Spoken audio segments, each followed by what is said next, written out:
어제 이른바 영수회담, 사실 예. 영수회담이라고 부르기도 사실 그렇죠. 법적으로 윤석열 대통령께서는 국민의힘 1호 당원이긴 합니다만 뭐 YS나 DJ와 달리 당의 총수가 아닙니다. 당의 과거에는 총수가 그러니까 돼야, 예, 뭐 총재를 겸하던 시기가 그러니까 있었으니까 그제 그때 영수회담이라고 됐던 하는데 건데, 예. 그래서 제가 이른바 영수회담이다라는 것을 이해해 주시고, 다만 그럼에도 불구하고 지금 용산 같은 경우에는 이재명 대표를 좀 존중한다라는 취지에서 네. 영수회담이라고 부른다 용어를 써도 하더라도 좋다. 예. 괜찮다라고 지금 얘기를 하고 있는 것 같은데요. 네.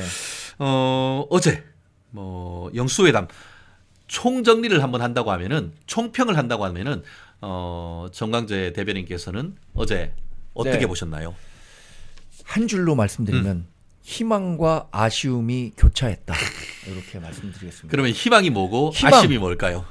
희망은 변화하는 대통령의 모습을 국민들께 보여줬다. 그렇죠. 그리고 또 국회와 더 적극적으로 특히 야당과 소통하겠다라는 메시지를 국민께 충분히 전달했다는 측면에서는 저는 희망을 받습니다. 그렇습니다. 그런데 아쉬움은 뭐냐?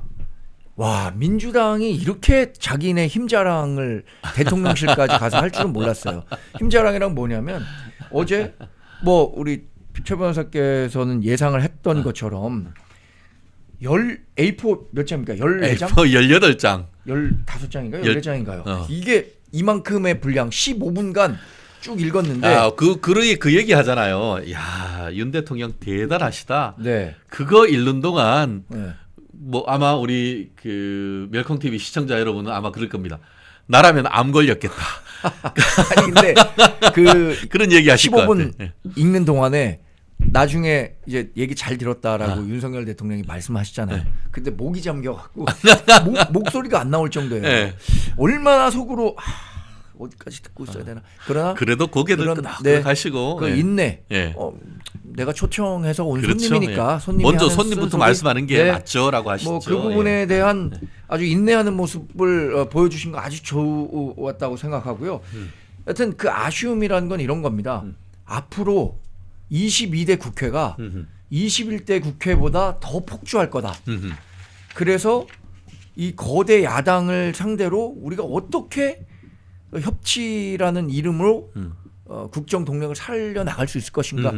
이 부분 예상해 보니까 너무 좀 아쉬웠다. 이런 측면. 그래요. 희망과 아쉬움의 교차 이렇게 말씀드리겠습니다. 그렇습니다. 지금 뭐 그 동아일보 같은 경우에는 사설로 720일 만에 네. 윤이 차담회라고 있습니다. 지금 우리 그래서님이 차담회입니다라고 하듯이 네. 동아일보는 제목을 영수회담이라고 뽑지 않고 윤석열 이재명 차담회, 어렵게 말문 텄지만 갈 길은 멀다, 이렇게 말씀을 했었고, 또 대구에 있는 매일신문, 여기는 또 윤이 영수회담, 아쉬움이 있었지만 협치 가능성을 보았다, 이렇게 얘기를 했고요. 네. 한국경제 같은 경우에는 성과 없이 끝난 영수 차담회, 이게 제목이 참 재밌죠. 차담회, 영수회담, 영수 차담회, 이렇게 하면서 아쉽지만 대화 정치 물고 텄다는 의미가 있다, 이렇게 네. 얘기하는데, 지금 정광재 대변인께서 얘기하시는 그런 부분이 정확하게 이렇게 그 언론의 사의 어떤 얘기를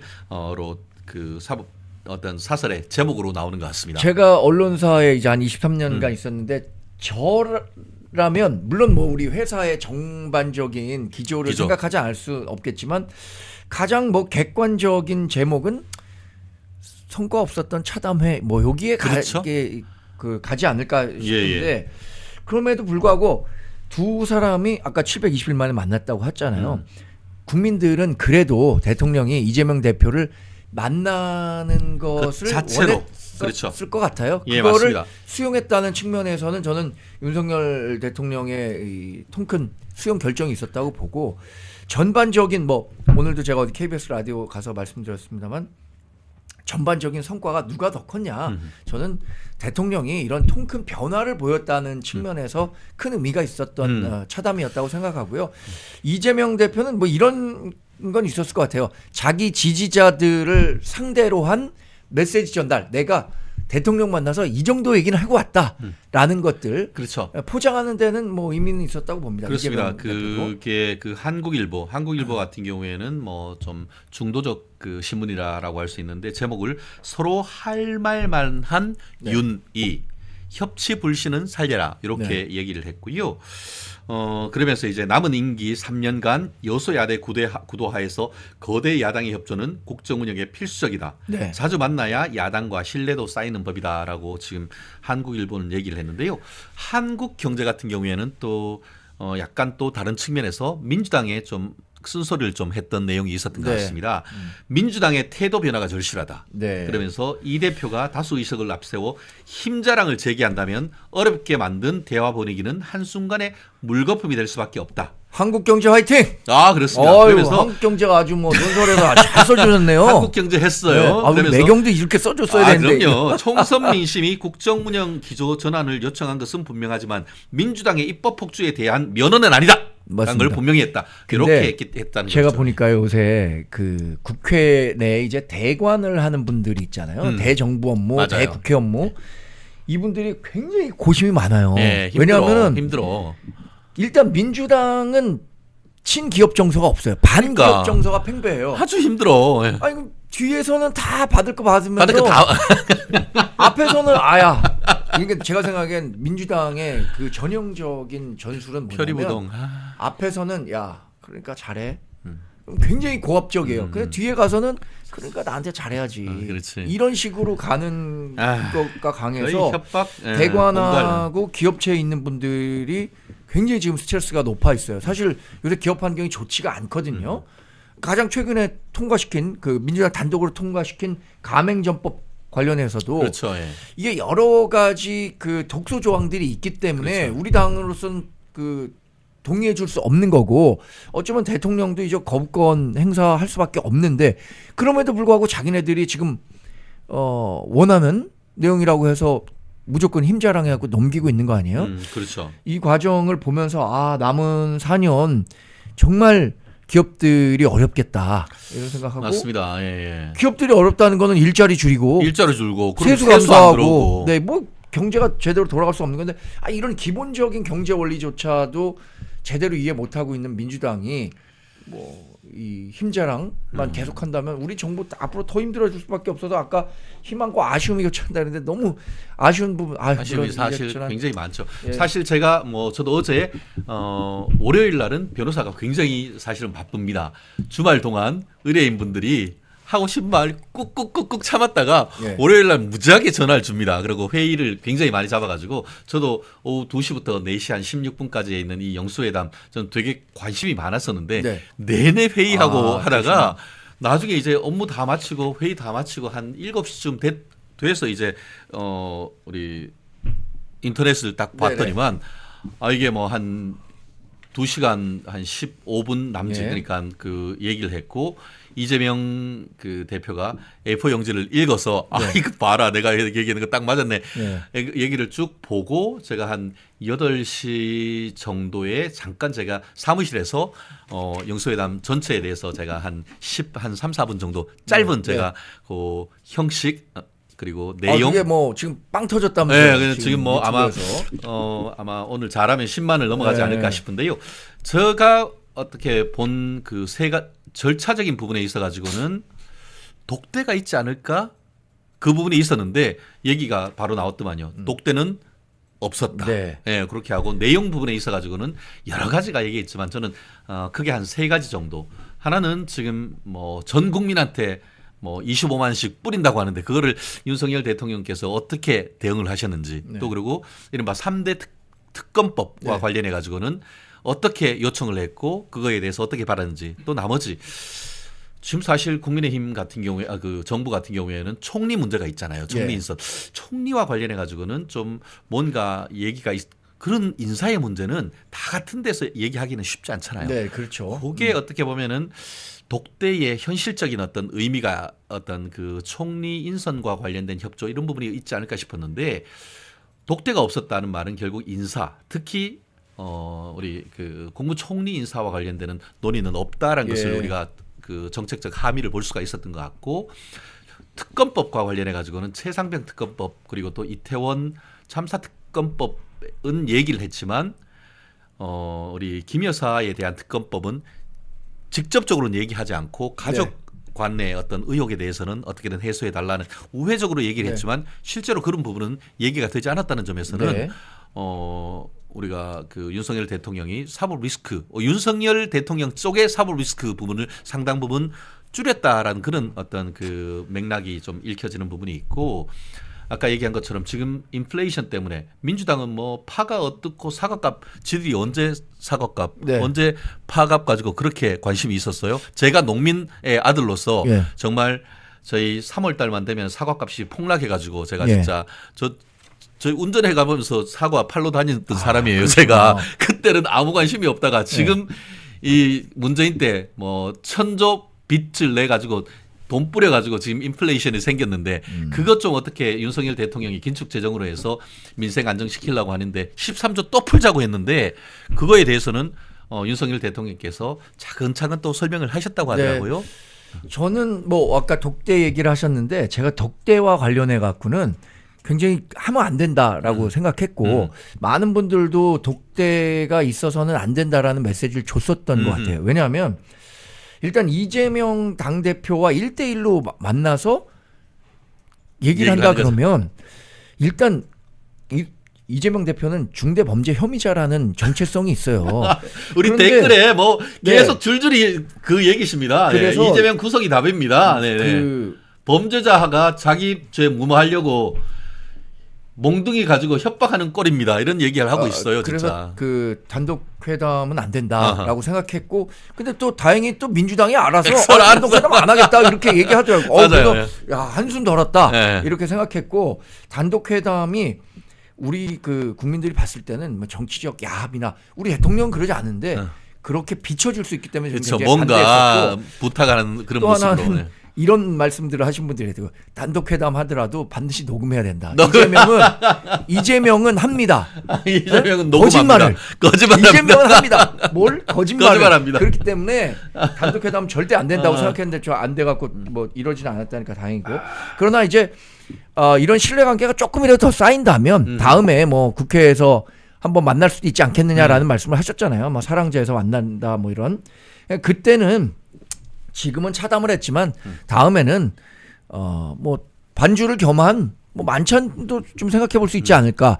그리고 이게 정례화를 하지 않았다는 거에 뭐 방점이 찍혔지만 그래도 홍철호 정무수석은 이렇게 얘기했어요. 정례화를 합의 안 했기 때문에 오히려 더 수시로 만날 수 있다. 그렇죠. 근데 저는 수시로 종종 만나자라고 했죠. 수시 만나는 과정에서 그게 야당 대표와 1대1로 만나는 거 말고 그렇죠. 왜 국민의힘은 패싱해? 우리 당 대표가 이제 그 절차적 정당성을 가진 당 대표가 나오면 비상대책위원장이 그렇죠. 아니라 나온다면 당연히 국회와 협조한다는 측면에서 그렇게 사연민이 만날 수도 있고 거기에 그렇죠. 뭐 예를 들어서 뭐 10석 이상 가진 조국 혁신당 대표도 그렇게 구걸한다면 뭐 껴낄 수도 있겠죠.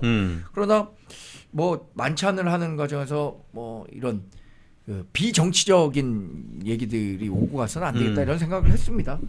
그렇습니다. 오늘 그 조선일보 같은 경우에는 사설 제목이 윤리 의대 증원 연금 개혁 협력하기로 정치 복원 희망을 줬다 이런 제목을 뽑았습니다. 이게 뭐 무슨 영수회담이네 차담이네 이런 법적 성격은 빼버리고 네. 성과에 대해서 집중하는 그런 그 사설을 쓴 것 같은데요. 그러면서 이제 두 사람이 만나니 의료 파행 사태, 연금 개혁안에 대한 협력이 원칙적으로 합의됐다. 네. 이를 정치 복원의 계기로 삼았으면 한다라고 하면서 대통령실은 앞으로도 종종 만나기로 했다라고 밝혔다는 점에서 어떻게 보면은 그 정치 복원에 희망을 줬다 이런 그 사설을 뽑았는데요. 사실 종종 만나기도 했다라고 하는데 어제도 제가 말씀드렸죠. 악마는 어디 있다? 디테일에 있다. 예. 구체적인 일정이 없어. 아 그렇죠. 사실 언제 어떻게 만날지에 대해서 합의가 없었고 또 대통령실 같은 경우에는 허심탄회하게 예. 서로 또 하고 싶은 말 다 했다라고 그게 얘기했는데 허심탄회하게 얘기를 나눴다는 게 외교적 수사잖아요. 그렇죠. 그냥 막 서로 할 얘기를 하고 헤어졌다. 한마디로 이런 얘기고. 합의는 없었다. 요건데 합의를 한 것은 어쨌든 종종 앞으로 만나겠다라는 네. 거하고 그래도 어쨌든 의대 그 지금 의정 그 갈등 사태와 관련해 가지고 민주당의 협력 그리고 또 지금 국민연금 개혁과 관련해 가지고도 물론 뭐 디테일에서는 좀 차이가 있지만 어쨌든 뭐 그 윤석열 대통령이 얘기하는 용기 있는 국민연금 개혁에 대해서 국민의 한 사람으로서 네. 감사한다 그런 얘기.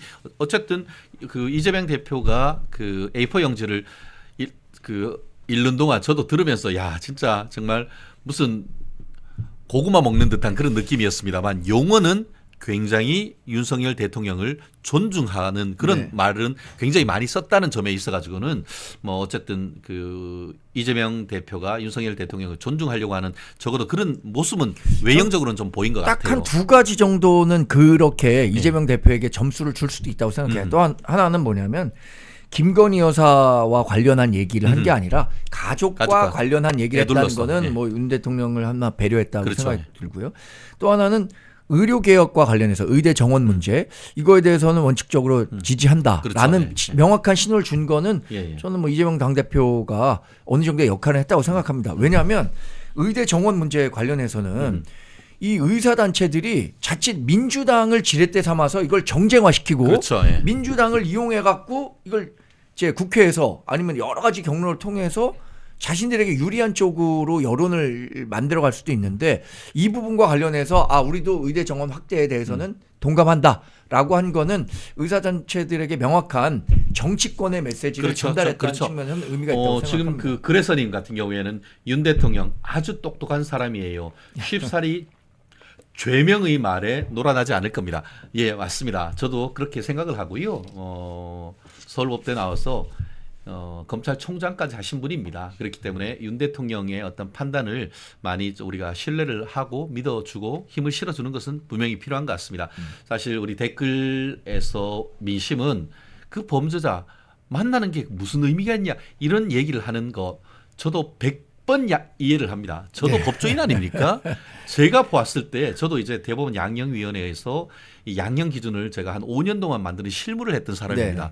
그랬던 그 느낌으로 봤을 때에 이재명 정말 무기징역 선고해도 부족하다라고 저도 생각을 합니다. 하지만 정치는 또 현실 아닙니까? 그래서 정치인은 만나기 싫은 사람도 만나는 게 정치라고 그렇죠. 하잖아요. 예, 예. 윤석열 대통령이 나 이제 정치하는 대통령이 되겠다라고 말씀하셨을 때부터 예. 영수회담은 어느 정도 염두에 좀, 두고 예, 얘기를 염두에 했던 두고 거죠. 하셨던 예, 예. 그리고 그걸 만난다고 해서 사법 열차가 멈추냐? 네.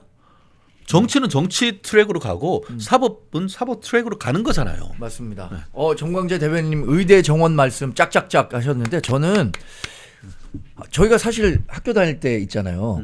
의대 가는 게 지금만큼 힘들지 힘들지 않았어요. 않았어요. 예. 근데 왜 그 의대 가기가 왜 이렇게 힘들어졌냐? 의대가 굉장히 기득권에 됐거든요. 그렇죠. 저 사실 주변에 변호사 너무 많아요. 친구들도 많고 뭐 발에 아는 사람 채는 많은데 게 변호사야. 근데 병원 의사들은 잘 없어. 주변에 거의 잘 없어요. 없어. 예. 이 왜 잘 그러냐? 의대 정원이 꽁꽁 묶여 있었기 오히려 때문이고 350명 의학분업하면서 줄였어요. 2000년에 그 예. 의학분업에 예. 대한 대가로 예. 줄이고 하면서 너무 기득권화된 측면이 강합니다. 저는 뭐 여기 댓글에서 혹시 의사분 가족들도 있고 할 수 있지만 우리가 공공선 대한민국이 앞으로 나가야 할 방향에서 전체적으로는 의대 정원은 확대하는 게 필수적입니다. 이거 의대 정원 그 확대 없이 앞으로 나 있을 뭐 고령화 또 의료 수요 증폭 또 공공 필수 지방 의료 공백 해소 이거 하기가 어렵거든요. 물론 뭐 이런 얘기 합니다. 야, 그러면 의사의 질이 떨어지는 거 아니야? 아니, 변호사들이 많이 등장했다고 해서 변호사의 질이 떨어졌다 그렇게 생각하지 않습니다. 오히려 시장의 경쟁이 촉진되면서 변호사의 수입이 줄어들어. 사시 옛날에 사시 마친 다음에 그거 공부한 걸로 30년 50년 했던 거예요. 네. 변호사들. 근데 지금은 더 열심히 공부하잖아요. 예, 맞아요. 시장 경제가 그렇습니다. 뭐 작동하니까. 로스쿨 많이 좀 비판하는 분들도 계시는데 예. 로스쿨 가신 분들 대부분은 또 사법시험 해도 붙으실 분들이에요. 다만 좀 제도적으로 아쉬운 거는 예전에는 사법시험 한 다음에 사법연수원이란 2년 차를 거치면서 네, 그렇죠. 정말 예. 담금질과 풀무질을 통해서 우리가 성경에도 얘기하듯이 원광석이 용광로에 들어가가지고 깨끗한 파인 퓨어 네. 골드 정금이 돼서 나오는 그 과정이 사법연수원 과정인데 그 네. 과정이 좀 없어지다 보니까 참 좀 그 법조인 양성 과정에 대한 저도 실무자로서의 좀 아쉬움이 있습니다만 마치 그렇듯이 지금 로스쿨 됐다고 해서 뭐 사법 서비스에 질이 확 떨어지느냐? 사실 그렇지는 않거든요. 그럼요. 그렇기 시장 때문에 내 경쟁이 치열해지면서 변호사들의 수준도 훨씬 더 올라가는 살기 거죠. 너무 힘들어요. 아니 그러니까 지금 이 의대 정원 확대의 본질이 거기 있는 겁니다. 그렇죠? 의사들이 야 이거 내 수입이 줄겠는데. 예, 그런 부분에 대한 걱정이죠. 그렇죠. 그렇기 때문에 우리가 뭐 그 수요 공급 곡선, 네. 공급이 늘어나면은 어떻게 보면 가격이 떨어질 수밖에 없는 그런 부분에 대한 어떤 걱정이 근본적으로 보인다 하더라도 국민들은 그렇게 받아들이는 거거든요. 그렇기 저는 때문에, 그 의대 정원 문제와 관련해서 우리 당이 선거를 치르는데 굉장히 어려운 악재였지만 맞아요. 그 악재를 딛고도 여하튼 선거를 치렀고요. 그렇죠. 그러면 이제 선거도 끝났으니까 예. 우리가 꼭 필요한 개혁까지는 해야 되잖아요. 그렇죠. 그게 성과로 만들어야죠. 윤석열 예. 대통령이 뚝심을 가지고 이 예. 의대 정원과 확대를 비롯한 의료 개혁은 반드시 이 성과를 낼 거라고 생각하고 있습니다. 그리고 응원을 드려야죠, 그렇게. 그렇습니다. 정말 그 어제 정말 총평도 해봤고 하나하나 내용도 뜯어봤습니다만 어쨌든 저는 상당히 국민들에게 긍정적인 시그널을 드렸다라고 저는 네. 생각을 합니다. 아마 미루어 짐작컨대 다가오는 이번 주말에 뭐 각종 여론조사 결과에서 윤석열 대통령에 대한 지지율이 상당 부분 또 점프할 가능성이 좀 높다라고 예측을 하는데요. 그 이유는 만났다는 사실 자체 플러스 저는 제가 왜 낚였다, 이재명이 낚였다라고 생각을 하냐면은 15분 동안 앞에서 주구장창 읽었단 말이에요. 네. 그거를 그래도 묵묵히 들어주면서 그래도 가운데는 고개를 끄덕끄덕 하는 그런 모습을 보면서 윤 대통령이 뭔가 그래도 받아들이고 또 이렇게 정말 듣기 거북한 얘기도 이렇게 끝까지 경청하는구나. 네. 그런 모습 그 자체만으로도 상당 부분 중도층의 표심을 다시금 좀 얻어올 수 있는 계기가 마련된 것이 아닌가 싶은데 그런 커뮤니케이션이란 측면에서 봤을 때 정 대변인은 어떻게 보시나요? 저도 경청하는 대통령 이런 이미지가 중요하다고 생각합니다. 어제 상당히 거북한 얘기들을 많이 했어요. 맞아요. 그 다음에 뭐 독재화되고 있다는 그런 얘기까지 했단 말이에요. 그리고 그 앞에서 뭐 할 말 하면은 잡혀가는 시대가 그러니까. 왔다. 아니 진짜 할 말 해갖고 지금까지 잡혀갔냐 어디 있어? 그러니까 아니 어제 와갖고 할 말 해갖고 잡혀갔습니까? 나 참. 독재 프레임 그리고 뭐 스웨덴에 있는 무슨 뭐 기구가 한국이 독재화되고 있다고 하는데 한국의 입법부가 독재화되고 있는 거 아니에요? 그게 내용이? 제 생각에는 그 스웨덴의 그 연구 결과를 했다는 그러면 그 연구 결과를 발표했다는 연구 기관의 이름을 얘기해야죠. 분명히 좌파 기관일 그렇겠죠. 겁니다. 그리고 그런 게 있긴 하나? 저도 그거 한번 확인해봐야겠다는 그러니까 생각인데 대변인께서는 가가지고 그것 좀 확인해봐요.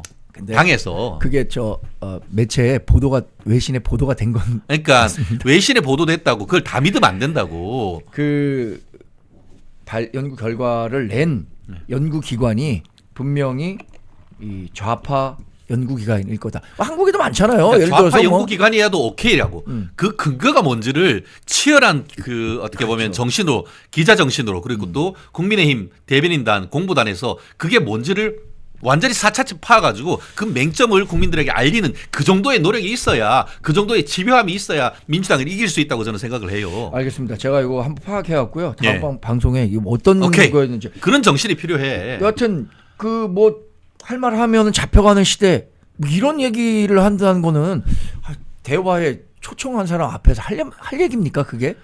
좀 뭐 그거에서 이 사람이 그러니까 이재명 대표가 자기 지지자들 들으라 호소 이런 거죠. 얘기를 했다라는. 아무 말 대잔치를 대통령 앞에서 할 수는 없는 거죠 사실. 사실 근데 이 대통령이라는 자리는 내 편만 보고 하는 정치를 하면 안 되잖아요. 네. 문재인 대통령이 그래서 결국에는 정권 잃은 거 아닙니까? 5년 만에 잃은 거지.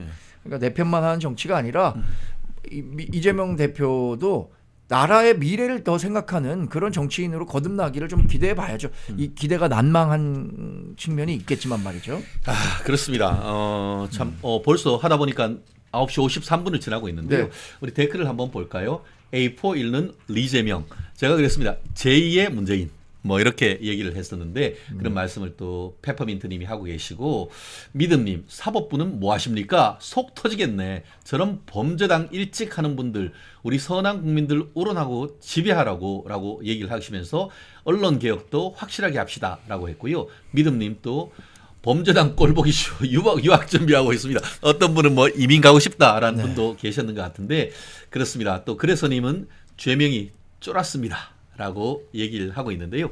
어쨌든 다양한 목소리를 대통령께서는 또 들으시고 또 그런 목소리를 또 있다라는 것을 알면서 해야 되는데 사실 100%의 대통령은 없습니다. 어쨌든 그 전체적인 그럼에도 불구하고 우리가 소통령이 아니고 대통령 크게 통할하는 리더 아니겠습니까?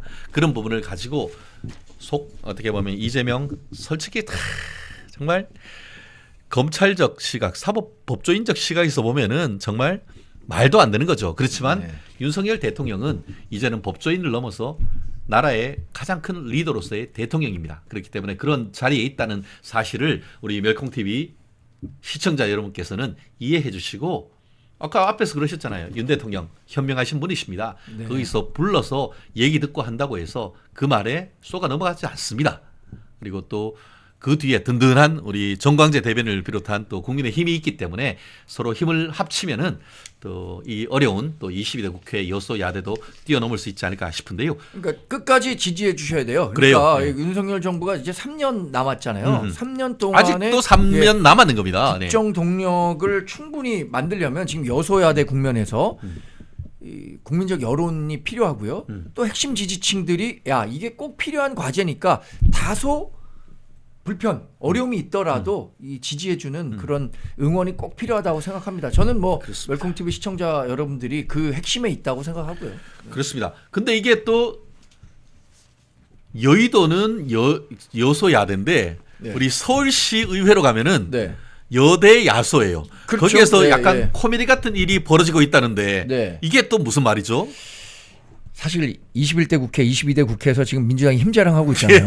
근육 막 엄청나게 자랑하고 있는데 서울시 의회에서는 2022년 지방선거에서 우리가 서울시 의회가 2018년에는 일방적으로 원사이드 패배했었기 때문에 그때도 여소야대였는데 2022년에는 우리가 다수 의석을 차지했습니다. 그렇죠. 예. 그래서 교권을 지나치게 옥죄고 짓밟는 학생 인권 조례라는 게 있어요.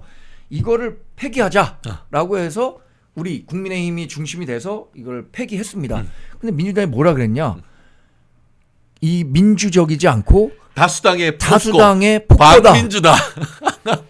이거를 민주당에서 할 얘기입니까? 다른 사람은 얘기할 수도 있어. 그렇지만 당신들 민주당은 그런 얘기하면 안 돼. 안 돼요, 아니에요? 국회에서 일어나는 일들에 대해서 민주당 서울시 의원들은 안 보고 있어요? 지금 특검법, 김건희 여사 특검법, 양곡관리법, 네. 가맹법 이런 거 다 지금 민주당이 절대 다수의 의석을 바탕으로 일방적으로 통과시켜 놓고 우리가 서울시 의회에서 거기도 절대 다수도 아니야. 학생 인권 조례를 폐기했다고 해서 예. 그거를 반민주적이고 다수당의 폭거다 이렇게 얘기하는 게 그 누구들이라고 하는 얘기입니까? 여의도에 있는 민주당들이라고 하는 얘기입니까? 누구들이라고 하는 얘기입니까? 그거 앞으로 지금 서울시 민주당 의원들은 아니 이 마이크를 그대로 여의도 그 민주당에 틀어줘야 돼요. 그렇죠. 네. 이게 서울시 우리 중구에 있는 서울시 의회를 네. 이 여의도 쪽으로 돌려놓고 이재명한테 얘기해야 되는 거 아니에요? 맞습니다. 야. 이재명 대표님 어떻게 생각하십니까? 이게 우리 국민의힘의 폭거입니까? 민주당의 폭거입니까? 참 제대로 된 한번 저 반응을 듣고 싶네요. 그렇습니다. 참 결국 이런 부분에 있어서 결국은 정권이 바뀌는 것에 대한 효능감을 우리가 또 보고 있는 부분인 것 같은데요. 근데 이 학생 인권 조례라는 게 뭐 더 잘 아시겠지만 우리 어렸을 때는 선생님 교권이라는 게 굉장히 엄하고 무서웠잖아요. 스승님 그림자도 안 밟았어요. 우리 때 뭐 그림자 정도는 밟은 거 아닙니까? 물론 뭐 앞에서는 훈장 선생님, 훈장 선생님 시절에는 그림자도 안 밟았다고 하지만 학생 인권 조례가 만들어져서 학생의 인권을 보호하는 거는 저는 뭐 원칙적으로 찬성합니다. 그렇죠. 그런데 이거 폐지한다고 학생 인권이 나빠지는 거 하나도 없어. 그게 지나치게 학생 인권만 강조하고 교사들의 권리와 교권을 침해한다는 비판을 많이 모든 받고 조화가 있잖아요. 돼야 되는 거죠. 그렇습니다. 결국 학생 인권 조례의 본질적인 문제는 뭐냐면은 학생들한테 권리만 주고 의무는 없다는 거예요. 그렇죠. 예. 권리만 주고 내가 다 할 수 있어. 근데 그거 뭐 남의 권리를 침해했어라고 하는데 그걸 제재할 수 있는 방법이 없는 거예요. 네. 그런 부분이 어디 있어요? 자율이 있으면 책임이 있는 것이 자유민주주의의 기본 핵심 원리인 것인데 왜 그렇겠어요? 네. 민주당이 지난번에 선거법을 바꿔가지고 투표할 수 있는 권리를 19세에서 18세. 18세로 낮췄어. 네. 그러면서 거기다가 학생 인권 조례까지 해서 권리를 다 주면서 니들 표 다 우리한테 줘라고 하는 그 표 아닌 거예요. 그런 정략적인 내용이 뒤에 깔려 있는 것 아니겠어요? 그래서 그거 폐지했는데 아니 우리가 의회에서 이제 다수 차지해서 네.